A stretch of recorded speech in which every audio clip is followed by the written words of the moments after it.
regards to this, the halt of the money transfer. So, but people, let me understand it. People in Nigeria can transfer dollars, but we in the diaspora cannot transfer dollars back, money back into the economy, because that to me it doesn't make economic sense. If they really are running out of dollars, running out of liquidity with regards to the foreign exchange, Mhm. why are they stopping remittances back into the economy? Because that in itself is like shooting yourself in the foot. However, my question will be, how does this, you know, sort of hurt the average Nigerian, for example? How does this affect the cost of commodity? Say, for example, someone that is in a small business that need forex exchange to be able to buy goods.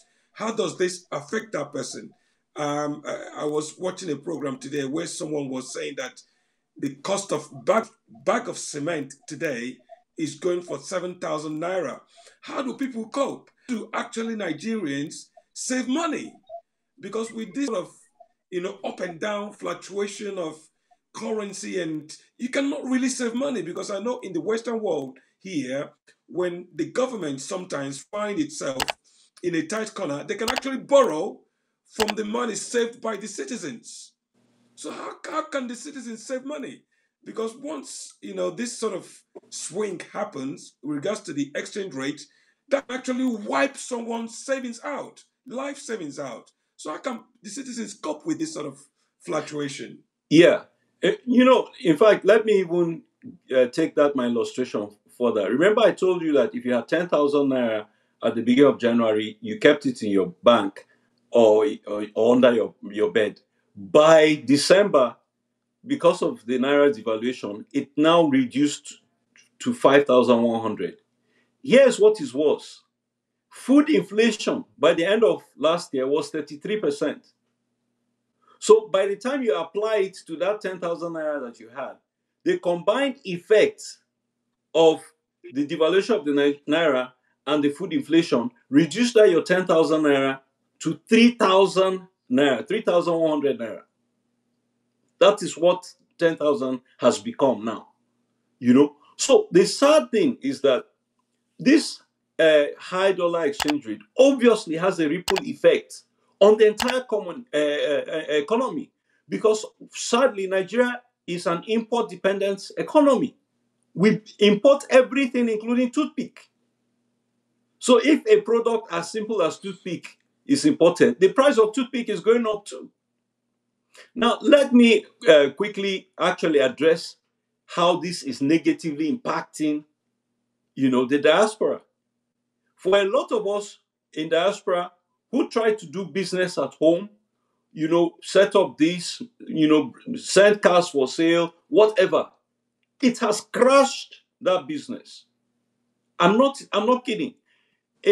Under Obasanjo, trade between Nigeria and the US was so huge because of Nigerian Americans that ships that normally would take goods from the US to Europe and combine them together in a ship to send to Nigeria started sailing directly from the US to Nigeria.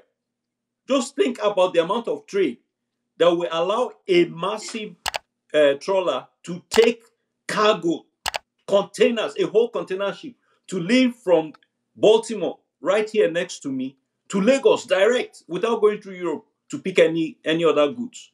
That was the volume of trade that Nigerians in diaspora powered to Lagos. And those ships sail every 2 weeks with cargo, every 2 weeks.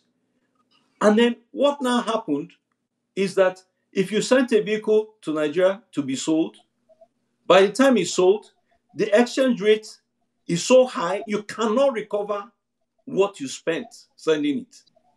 And it's a loss.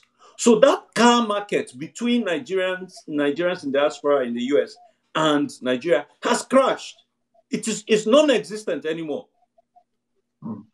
So we now have a situation where containers, ships are going to Nigeria virtually empty because of the lack of those components that the diaspora used to engage in sending. And the cost of containers has spiraled high now. A container that used to be 4,000 is now 6,000, you know. So a lot of these things are impacting the diaspora. A lot of diasporans have their wealth and their investments in Nigeria that they can no longer recover. They have lost it. Now, bringing it to the average Nigerian, like I said, this obviously has a spiraling effect across the board on everything.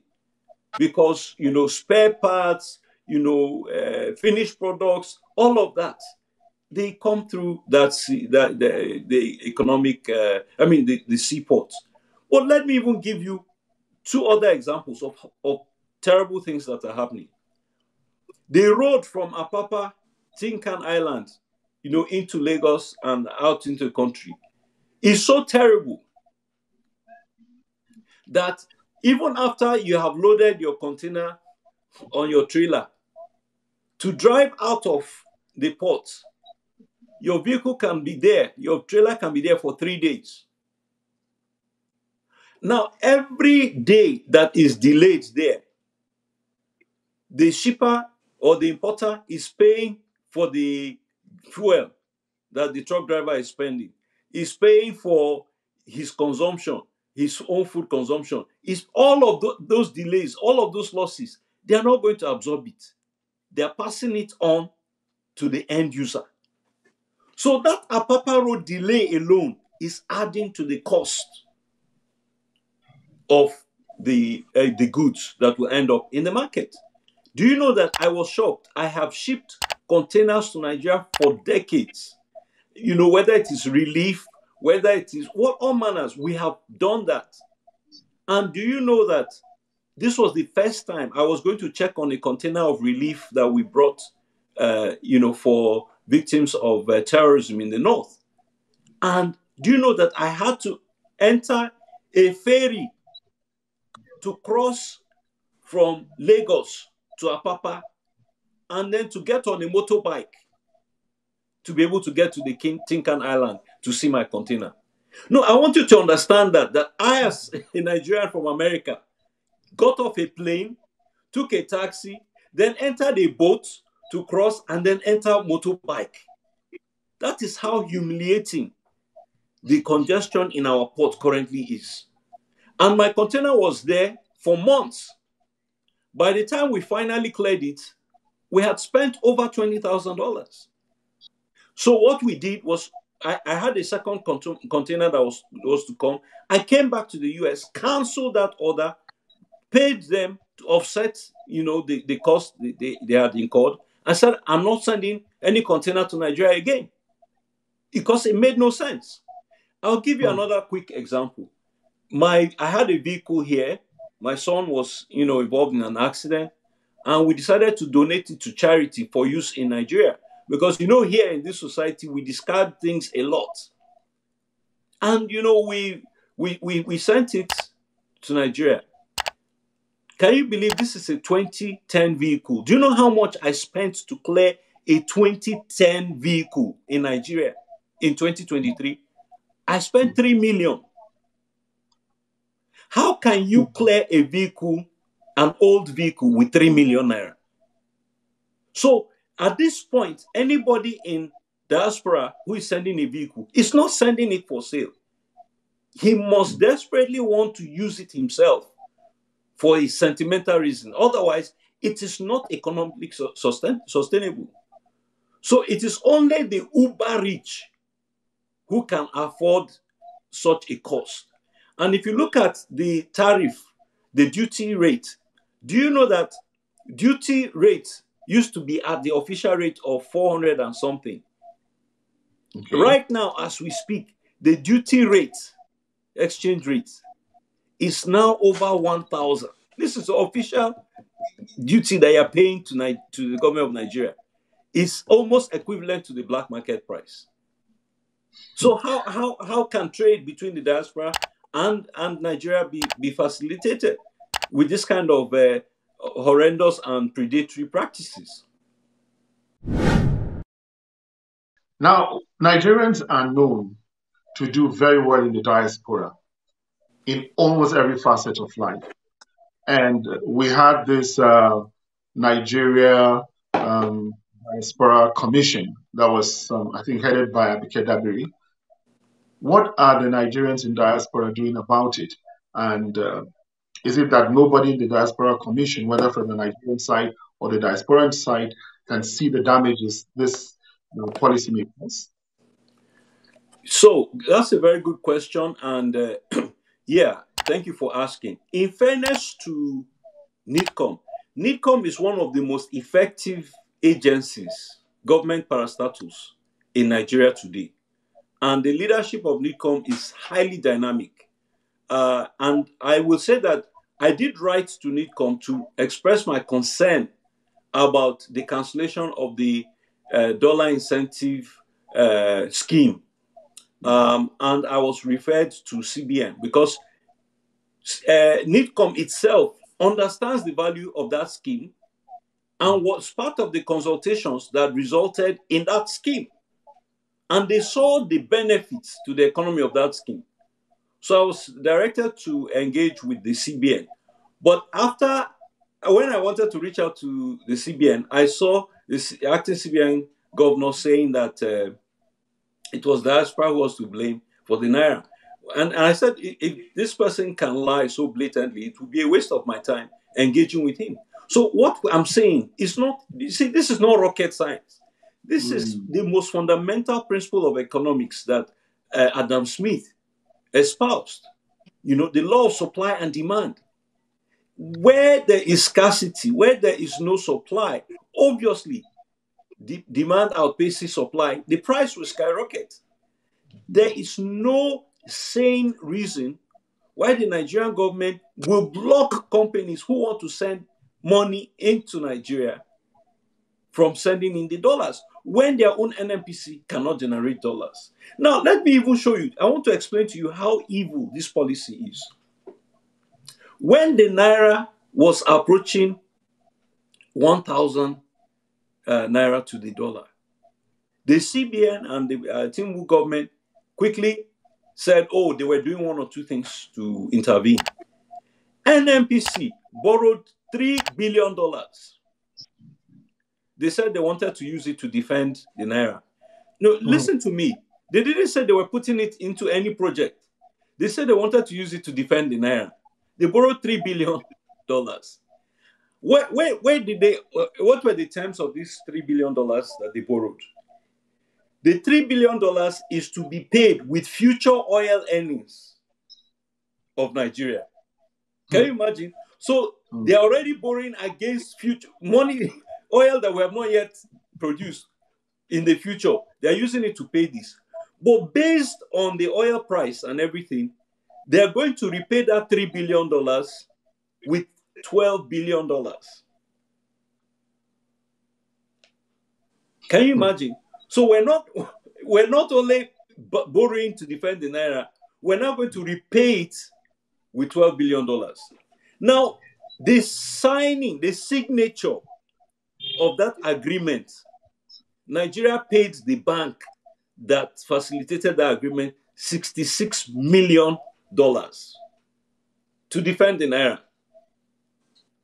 Now, if they had approached the diaspora, they would have been paying 5 naira per dollar to diaspora to bring in dollars. Rather, they went and borrowed, which they will repay with 12 billion, and they paid the bank $66 million just for this bad deal.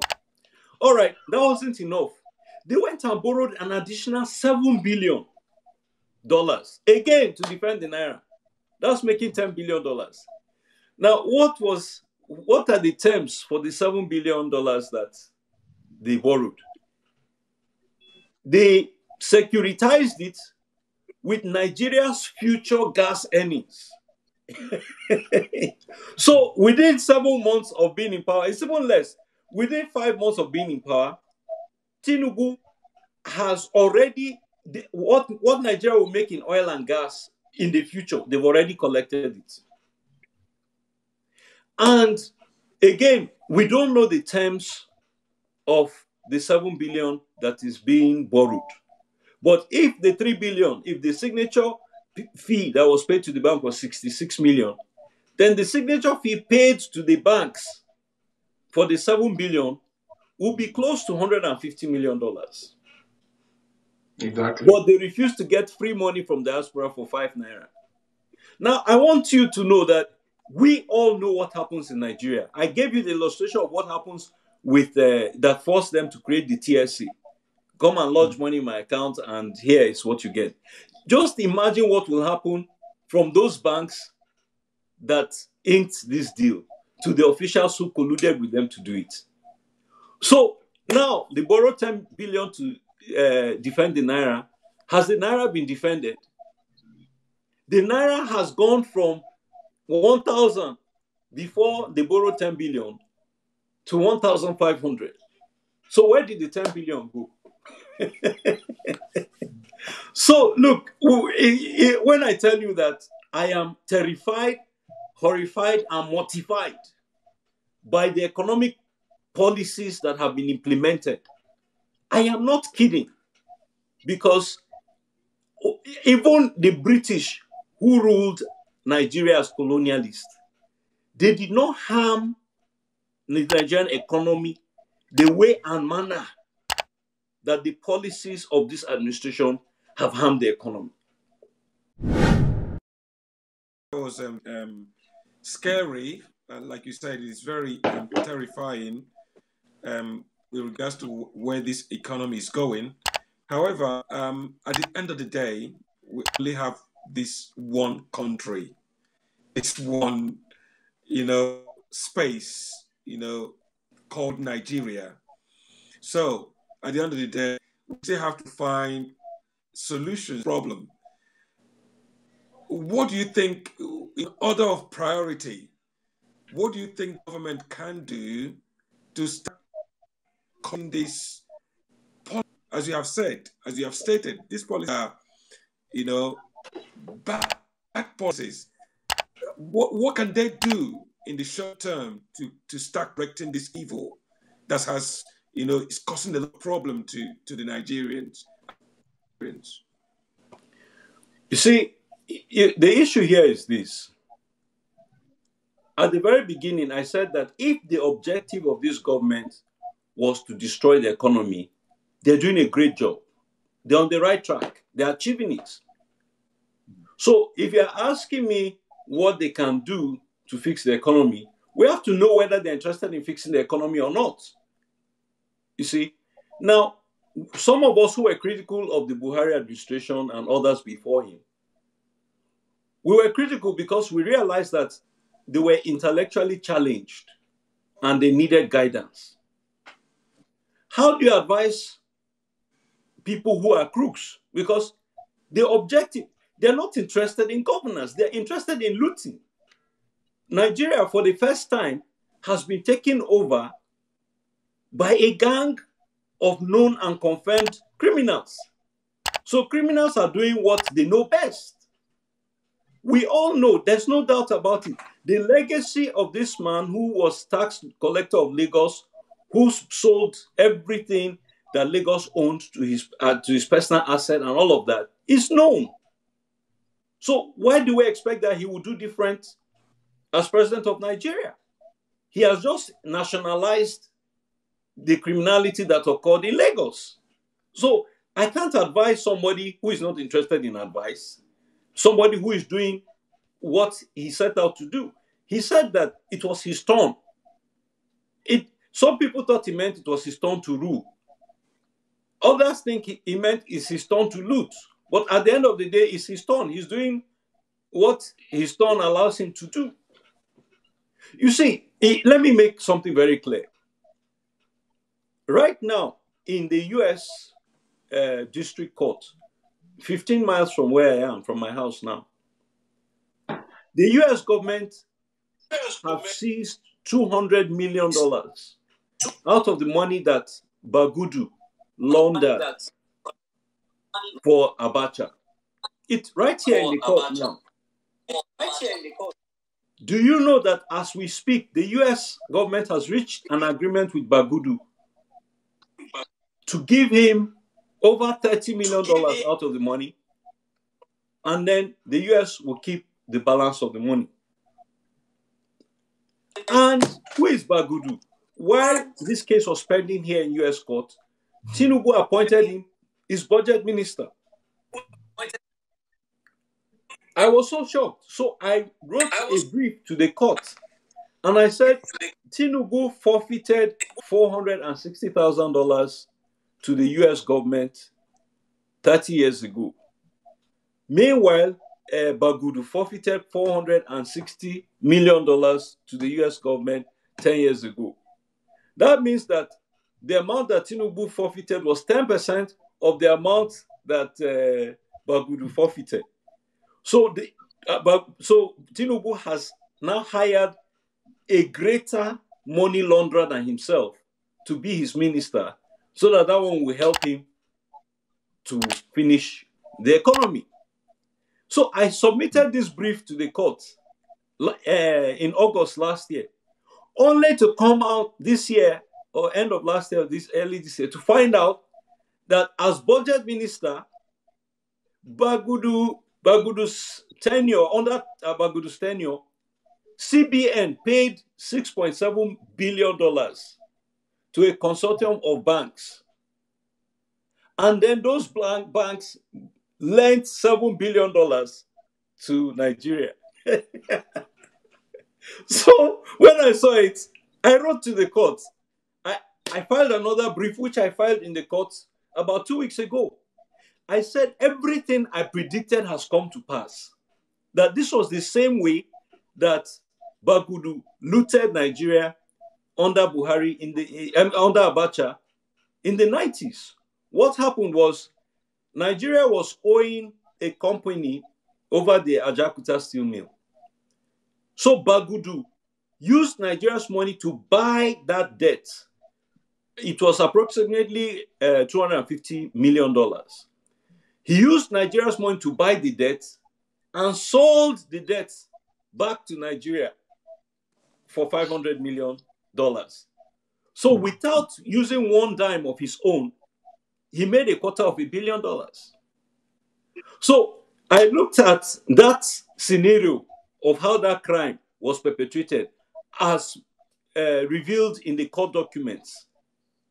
And I looked at what Nigeria was doing under Bagudu right now. And it was the same thing. They took Nigeria's $6.7 billion, they gave it to a consortium of banks, and the consortium of banks, they gave them $6.7 billion. So the consortium of banks now added $300 million to it and lent it back to Nigeria, $7 billion. And Nigeria is paying them for that, and then paying interest, and Nigeria's future earnings. So, we have to be real with ourselves here. You can't advise a criminal. The only thing you can advise him is to stop, give his life to Christ and repent of his wicked ways. But if you want to advise him to improve the economy, it's a waste of time, because the economy is working for them the way they want it to work for them right now. It's not working for the rest of us, but it's working for them. But I will just say this. Let it not be that I didn't proffer any advice. As we're speaking to you, Shell has decided that they are going to sell off some of their assets. Shell is selling off some of their assets. And they are selling it off for $2 billion. Okay? Now, here's my question. The central bank governor said a few days ago that, the reason there's no Forex is because, they're not getting enough oil receipts, and so they're trying to attract foreign investors. Are you hearing me? Mm-hmm. The CBN governor is admitting that they don't have dollars and that they're trying to attract foreign investors. But they have done two things. One, they have stopped the Naira incentive for dollars from diaspora. And two, they have stopped the transfer of dollars into the economy. Does it even make sense? These are the kind of mad policies they are operating in Nigeria. So he now claimed that they have settled some of their dollar bills. for example, airlines who have been operating in Nigeria are being owed dollars. So he claims that they have paid off about $2.5 billion of outstanding dollar bills. So my question is this: if you borrowed 10 billion, and you've settled 2.5 billion of your dollar debts, Yeah. Mhm. where is the rest of the 7.5 billion that you have, that you borrowed? Where is it? Then secondly, if you still have it, why not take 2 billion from there and buy up Shell's assets? The oil already belongs to Nigeria. Shell has been operating it. They're about to leave. Now, private individuals are going to buy that Shell asset for 2 billion. And only God knows who is behind those private individuals. Mhm. So instead of stacking up for us liabilities, why don't you acquire for us an investment? Mm. So that's one simple advice you can give them. You're still on to Diaspora Digital Media. It is the economy. We're looking at policies of government in Nigeria versus the reality on the ground. Our guest is still Barrister Emmanuel Ogebe, an international affairs lawyer. And just before we wrap up, you have Nigeria at heart, Barrister Emmanuel.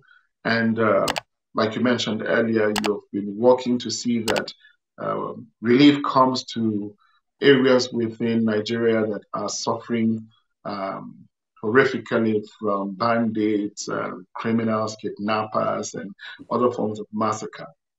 Now, you have said earlier that, well, if we, it's difficult to bring in relief. Is there a way that people who have been suffering this attack could be encouraged to grow economically, especially from the diaspora? Yeah. So that's a very good question, and yes, I've been involved in providing relief to Nigeria. Millions of dollars worth of relief over the years, and so on and so forth. And it has become increasingly more and more difficult to even do that. I mean, the clearing costs now are unbelievable, and so Nigeria makes it hard to help Nigeria, and that's just the honest truth. Now, I will mention something here that is, dear to my heart. 20 years ago, I came to Nigeria as a representative of the US government, and I was the head of a donor agency providing assistance to NGOs and community-based organizations to help them with economic development activities. And I can tell you that there was a huge sense of, direction and progress going on. We signed MOUs with multiple states. Plateau State was one of them, where we wanted them to grow Arabica coffee for exports and so on and so forth. So we saw all of these potentials. But what has happened now is that the farming communities have been devastated. Their occupations have been destroyed. Their farms have been eaten up by Fulani cattle. Their villages are burnt down, and they're in IDP camps. In Benue State, over 1 million farmers are in IDP camps. This again creates shortage of food. It creates food insecurity. It creates food inflation. Now, this administration, again, to show you how evil their policies are, this administration has decided that they will create land in all of these states to put Fulani headsmen to live on. So this administration's policy is not to provide housing, shelter, and security for the displaced farmers, but rather to provide land for the Fulani militia who displaced them to live.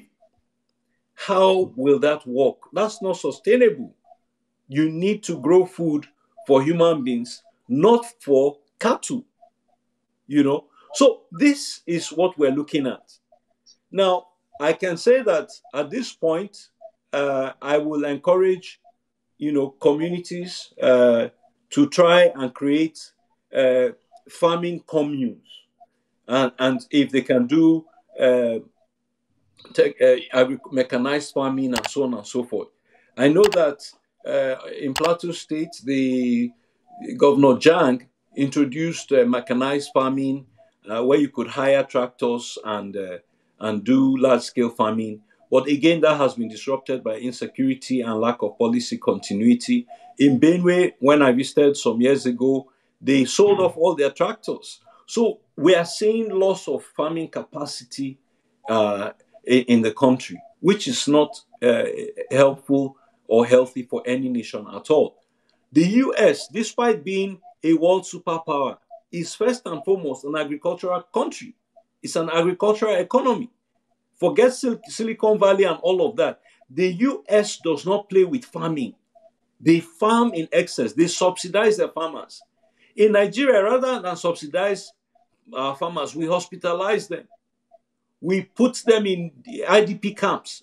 It is insane. I guess this is why former Minister for Agriculture, Ogebe, said that there are Nigerians who order pizza from London. So when the rest of us have nothing to eat, they can always order pizza from London. But very seriously, we have to do something about food insecurity. A nation that cannot feed itself is a conquered nation. And we're headed in that direction. Well, thank you so much, Barrister Emmanuel Ogebe, for having time to be with us on DDN.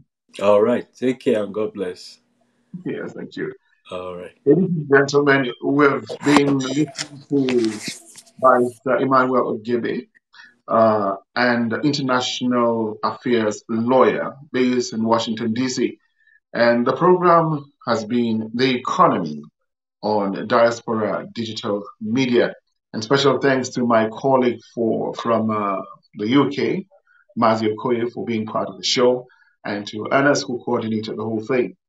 I remain Wiswan Palm Jr. from DDM Media saying, thanks for watching. Keep a date with us next week, same time.